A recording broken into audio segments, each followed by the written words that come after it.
What is up, guys? Coach Joe here at Barbend, which is located in Brooklyn, New York, with my man Jake. What's going on, guys? My name is Jake Boley. I am the fitness editor here at Barbend.com. I've been here for a little over 3 years now. My background, I have a CSCS, I have a master's in sports science, bachelor's in exercise science, and yeah, man, today we're going to be building out some content on Landmine. Yeah, so as you guys know and you've been following me, documenting the journey of me getting into the sport of Brazilian Jiu-Jitsu, I'm just trying to find some different training modalities to implement in my programming, and he had this awesome idea. I've actually never covered the landmine press on my channel before. He's all about it, so he's going to take us through basically how to set it up. We're going to go through a push, pull, leg, and some core and rotational work, giving you guys 5 kick-ass exercises to just be a lean, mean, strength machine, right, dude? Let's do it. All right, so one of the issues that people run into with landmine exercises is finding the best way to set it up. So if you're not in a great gym that already has the implement, you don't want to jam the barbell into a corner, especially if that's a concrete corner, and chip up the barbell in the corner, because I guarantee you there are going to be people coming after you if you do that. So there are a couple different ways you can set it up. One way is just having the barbell down and putting a plate over it, but one way that I prefer is actually using 2 dumbbells. And granted, this only works if they are rubber capped, using them as a caddy corner. So taking 2 dumbbells, positioning them as so. So basically what we're gonna do is try to create like a made up corner right here, right? So that's where we're gonna put the barbell. So when we go to set up, that barbell is gonna fit into here. And now it's not gonna be a perfect fit every time, but trying to create that diagonal angle with the dumbbells will generally keep that barbell pretty safe. So again, this works for rubber cap dumbbells. If you don't have those readily available, we'll show you a quick optional way to set it up really fast.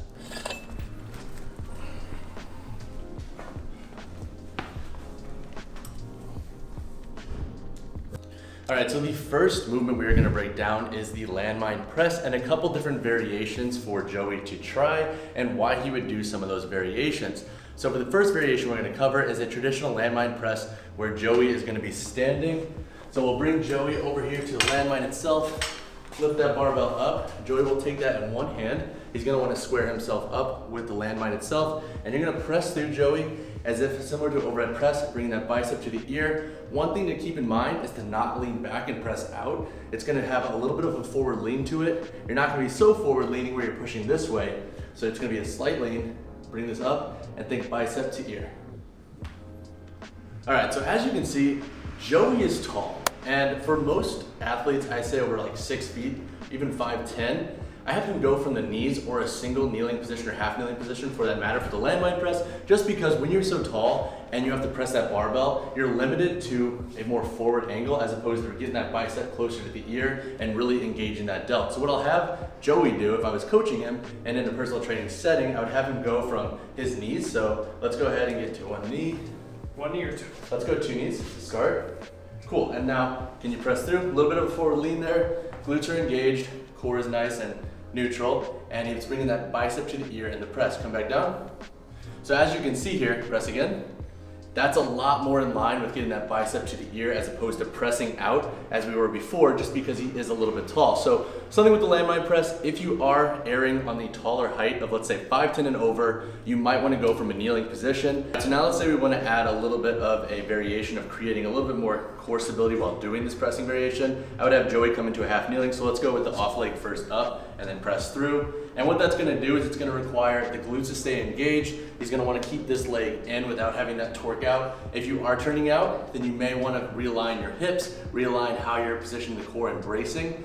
But when going half kneeling position, try to just keep consistent with the leg you're going. So if you're going opposing, keep that consistent throughout. So when you switch, you'll obviously switch, and then you can just kind of structure it as you want. One big thing to keep in mind is that you can press from the same side. So let's switch the knees around.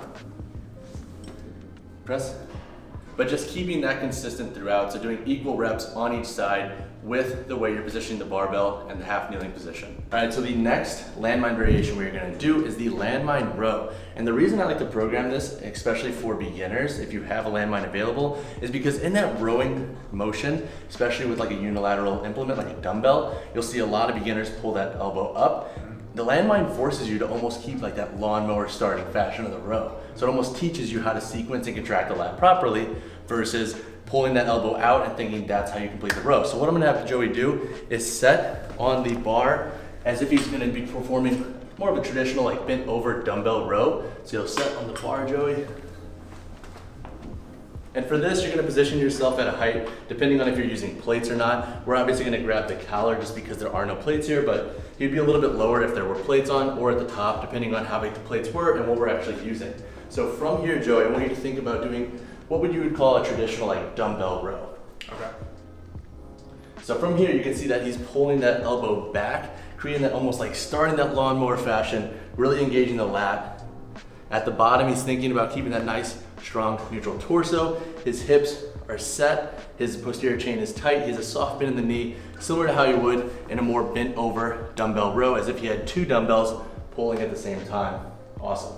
Do you allow people to put their hand on their quad, or do you like a hand away? So generally hand away, because I think even if you're just resting there, it's like putting your hands on your knees and leg press, right? It's like you might not be pushing through, but you also might be biasing it, especially if you don't have enough awareness yet. So generally I'll have the arm just hanging. If you want to have it here bent, you can do that. Whatever's going to allow you to keep that more neutral torso without dipping one way or really dipping in this way. However you want to position yourself. If you want to put your hand here, you can, but just be very, very, very mindful of not resting into it or biasing your movement by putting any weight into that left arm. And then what do you think is one of the biggest mistakes people make with the row variation? So with this row variation, I think a lot of folks can stand too upright or even too low. And what that kind of does then, row now. Not that this is inherently wrong, but I think it's a lot more different. Yeah, it's a lot more difficult to really sequence that lat to row back. You put a lot more stress up here in the shoulder. And again, not that this variation is wrong, but if you're really trying to engage that lat, I think there are better ways to do this efficiently. All right, so the next movement variation and kind of lift we're going to talk about is the landmine squat. In this movement, we're going to talk about 3 different variations. There are a ton of different ways to perform this, but in this video, we're going to cover 3. So the first movement is going to be more of your traditional landmine squat, like more of a goblet squat. And what we're going to have Joey do before he picks up the barbell, bring your toes up a little bit more. You want to think about putting like your big toes length overlap with the edge of the barbell. Generally, that's going to put you in a good position when you're fully at depth with the landmine movement. Now, however, if you do have longer femurs, shorter femurs, you might have to play around with it. But generally, having a big toe length over the collar length is going to put you in a good position. So I'll have Joey go ahead and pick up the barbell, get into a traditional more goblet squat position, so have that bar nice and tight. And what you'll see here, compared to your normal goblet squat, is there's going to be a little bit of a forward lean. So let's go ahead and sit to the bottom. Perfect. Now from here, Joey's going to keep his feet planted, and he's going to think about driving upwards, but not directly upwards. Think about putting a little bit of emphasis into the balls of the feet, but not bringing the heels up. And you don't want to jam it so far forward that you're shooting the bar forward. So drive to the balls of your feet. Awesome. Do you feel that quad engagement? Yeah. So one thing that I love landmine press for, and this is for folks I think who have underserved quads like myself, is that it naturally puts you in that more forward position. So at the bottom, you really got to focus on driving through the quads. This is similar to if you like put a heel elevated like goblet squat with your more traditional or kettlebell. Just that forward connotation puts a little bit more stress on the quads, gives you a little bit more of a pump, and you can really focus on targeting them. All right, so the next variation we're going to cover is a single arm overhead squat. So let's go ahead and put the barbell in your right arm, bring that up to your bicep to ear. Good, now sit into the squat as you normally would. Good, drive through. Good, and what this is going to do is it's basically just going to have you, one, keep that kind of forward momentum, improve a little bit on your lockout strength. Now obviously it's not going to be like a true lockout as if you're overhead pressing, but adding that slight upward motion here is going to require the core to stabilize a little bit more. And if there isn't any discrepancy, so go down and sit at the bottom. Let's say you depress here or you find that barbell coming out, you might want to realign how you're moving, and that could be a good indicator of any imbalance that you might have. So if this is coming out, that's a good indicator that you're not being tight enough with your overhead position, or if you're really leaning into one side, so let's say you lean over to the side to compensate, that might be a good indicator that your pelvis isn't very stable and you're not being able to maintain any force that's throwing you away from your equilibrium. So go ahead and stand back up. Beautiful. All right, the final landmine squat variation is going to be the split squat, and nailing this comes down to your overall setup. And again, there might be some discrepancies based on how you're built. We're not all built like Joey, unfortunately, but to have him get into position, I'm going to ask Joey to kind of keep in mind with his split squat position and how he normally positions, and I want him to think about putting that barbell in the middle of what his normal stance would be. So go ahead and get into position. So he's about like I would say a foot in between his feet. So he's gonna put that barbell in between, and then he's gonna bring that front foot up to the point to where the edge of the barbell is in line with his heel. And now from here, Joey's gonna go ahead and put that into a goblet squat position, and then go into a split squat, beautiful, and come up. And I want him to think about really driving through the quad and kind of that ball of the foot at the bottom, similar to how we did the other squat variations. And something to keep in mind here is there's gonna be a little bit of a forward lean naturally. So don't load the bar to a point where it's too heavy to go to the bottom. Shoot your hips back and then come up. We wanna think about putting, and this is a cue from Pat Davidson, is the hips are going up in an elevator, not an escalator. So come back down, come back up. Those hips go straight up and down. He's thinking about putting the focus on the quad, driving the ball of the foot, keeping that foot flat. One more time. Come back up. Beautiful. All right, so we have 2 more exercises, and they're both rotational exercises, aka a very underserved movement pattern in my opinion. For this one, we're gonna be doing just a more traditional landmine rotation. So we're gonna have Joey go ahead and pick up that barbell in a standing position. His feet are gonna be about hip to shoulder width apart. He's gonna have a slight forward lean to the barbell itself, and he's gonna have that elbow crease thinking about like at a little bit bigger than a 90-degree focus. So bring him down just a little bit more, boom, right there, perfect. So you don't wanna have this too tight in. You also don't wanna be fully extended. So 100-degree elbow flexion is usually a pretty good bet. So now from here, Joey's gonna think about dropping that barbell to one side, similar to if he's doing like a Russian twist on the ground. So go ahead and drop it to one side, good. Bring it back up. So what he's gonna be thinking about, as opposed to just mindlessly turning, is the obliques are gonna be controlling this movement. It's not a movement to where you're dropping your shoulder and bringing it up. So you're coming down, letting the oblique do the loading. Good, bring it up. Good. And if you're doing this correctly, you're almost gonna feel that opposing oblique, like almost stretching. And then when you're bringing it up, similar to how you do a bicep curl, you're gonna feel that nice contraction. So go again, bring it up, good. He's gonna think about really loading the obliques, turning and going. Now when it comes to breathing with this exercise, as opposed to bracing to your fullest extent, like in a deadlift or a squat, you're gonna breathe as you normally would through movements. You're obviously not gonna be so lax to where you're losing your positioning, but you don't wanna be so tight to where you're almost limiting that movement pattern, because then you're not gonna get the full stretch on the obliques that we're trying to target. So let's go one more time. Drop to the side, bring it up, boom.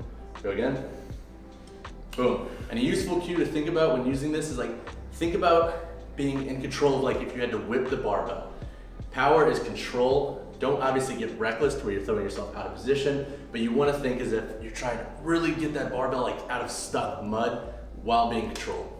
All right, so the final rotational exercise we're gonna do is gonna be definitely more complex in nature. And if you haven't really got the sequencing down of like, let's say an upright row and a press, definitely focus on those before implementing this in. But if you feel like you're ready, definitely give these a try. They're a dynamic movement. They're gonna integrate a lot of different muscles, and they're gonna be great for your proprioception.